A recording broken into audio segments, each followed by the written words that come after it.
अरे याद आवताटे नैहर के यारवा रात दिन करत रहे हमरा से नु प्यारवा। हरे बड़ा याद आवे सखी नैहर के यारवा रात दिन करत रहे सखी नु प्यारवा। हरे यही ससुरवा जइहा से हमरो मनवा कुताता। सैया के समान है छोटा माल भीतरी ले नइखे जाता।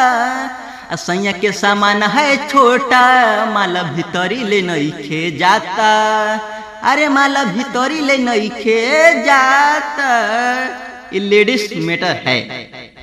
ऐसन समान देखनी सखी के सैया के आवे लागल याद हमरो दिन अपन लड़कैया के।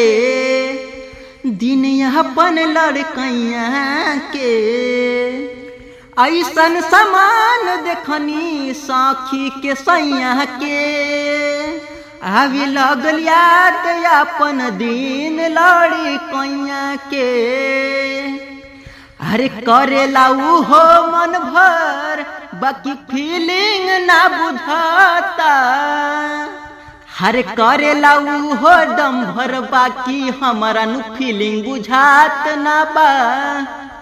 सैया के समान है छोटा माल भीतरी ले नइखे जाता।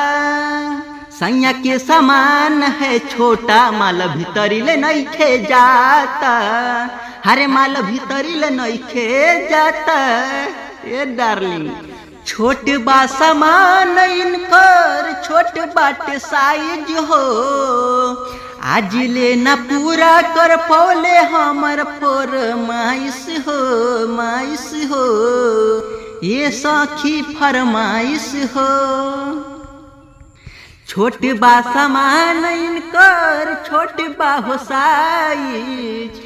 आज ले न पूरा कैले हमर फरमाइश हो। ये सखी I love you. Tinku Raja Bharti news के दुखवा ना बुझाता।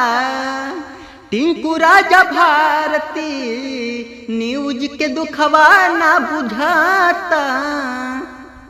सैया के छोटा है समान माल भीतरी ले नइखे जात। सैया के छोटा है समान माल भीतरी ले नइखू जात। तब का करिए सखी हमके तोरी यारवा के पसंद बा। रात भर हमरे लगे भेज नू दा।